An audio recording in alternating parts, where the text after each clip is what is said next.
Kamusta ang buhay-buhay mga idol? Ngayong gabi nga pala mga idol, mag-ride muna tayo. Call time natin 2 AM mga idol, pero Pilipino tayo. Ayun, late na naman pati mga kasama natin. Kapag take off kami ng 3 AM mga idol, dinaanan namin ang Malabon palabas ng Malinta, Valenzuela. At ayun nga, nakalimutan natin magpagas kanina mga idol, kaya ngayon magpapagas muna tayo. Inabot ng 2:43 ang unang pagas natin dito sa Valenzuela mga idol. Malayo-layo na nga abutin neto mga idol, at binaybay natin MacArthur Highway. Umistop tayo dito sa Malanday para imit ang ibang mga kasama natin na mga taga Caloocan City. At ayan nga, naglambing agad si Idol Kenneth dito.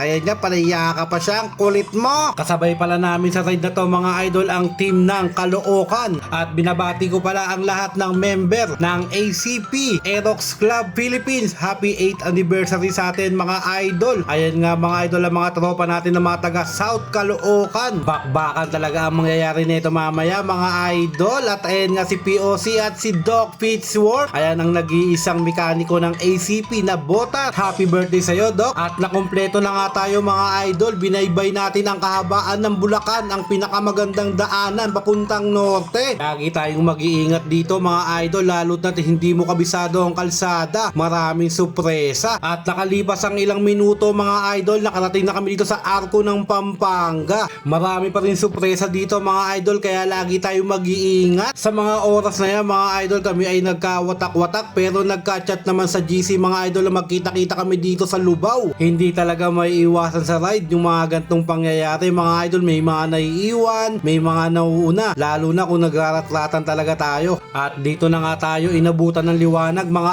idol sa Shell ng Lubao Highway. At ayan nga mga idol, may nakasabay pa kami dito mga ibang chapter. At shoutout nga pala sa chapter ng Laguna at Cavite. Ayan, kasabay namin sila umistop dito sa Shell. At nakumpleto nga kami dito, pero sabi ng iba magkakape muna sila. Tinatamaan na sila ng antok dito. Hindi mo talaga may iwasan antukin sa mga gantong biyahe mga idol. Sobrang excited natin sa mga ride, hindi talaga tayo nakakatulog ng maayos. At ayan nga mga idol, goods na ang lahat. At ito na, babaybayin na namin ang kahabaan ng Lubao Highway. Kung nakadaan ka na dito mga idol, paki-comment mo naman kung ano ang top speed mo. Dahil mahabang pigaan ang nangyari mga idol, dito nga nagdesisyon kami na kumain muna dito mga idol.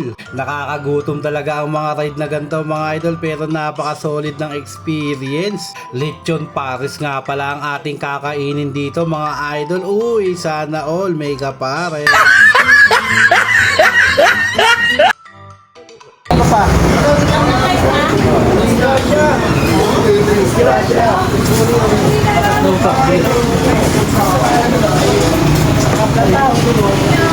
Kaya tara mga idol, food trip muna tayo dito. Yan, napaka-solid din na lang Paris nila mga idol. Sa 90 pesos, napakadaming laman mga idol. Malasa pa ang kanilang lechon Paris mga idol. Kaya kung mapapadaan kayo dito mga idol sa Dinalupihan, daanan nyo ang kanilang parisan mga idol. Napaka-solid talaga.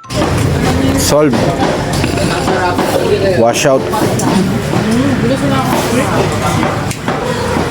Kasi, tayo bakbak, hindi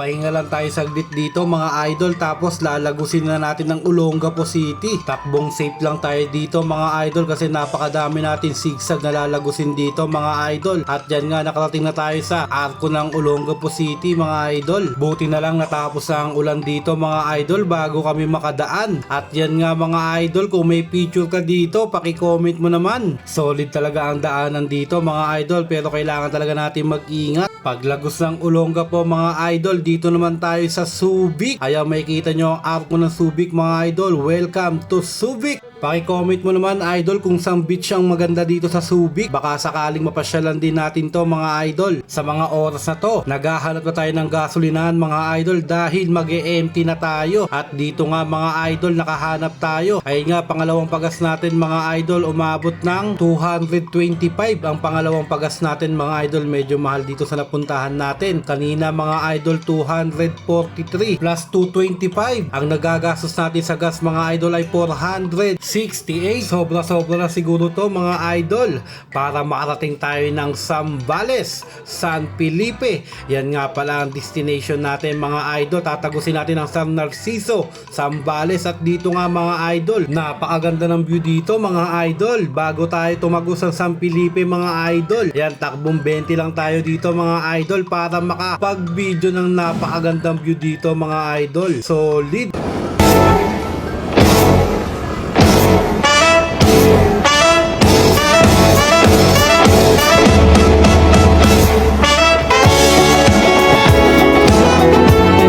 At dito nga mga idol, malapit na tayo sa arko ng San Felipe, Zambales. Talagang napaka-solid dito mga idol. At hihintayin lang natin ang mga kasamahan natin dito mga idol para sabay-sabay kami pumunta sa aming transit dito mga idol. Kasi nagkahiwalay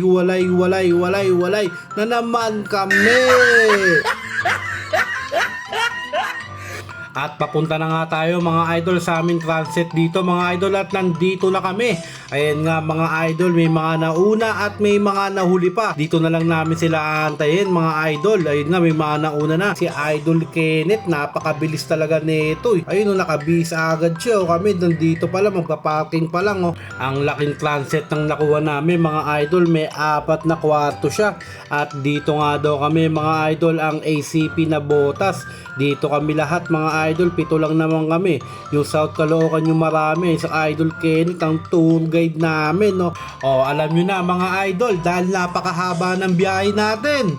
Alam na this, papahinga muna tayo dito mga idol. At nga mga idol, kung nakaabot ka sa video na to, paki-comment mo naman kung taga-saan ka para malaman ko kung saan nakaabot ang video na ito. Kaya ayan mga idol, maraming salamat sa inyo. Pakisuporta ng aking channel, like and follow. Peace out! Isang ID lang po kada isang tao.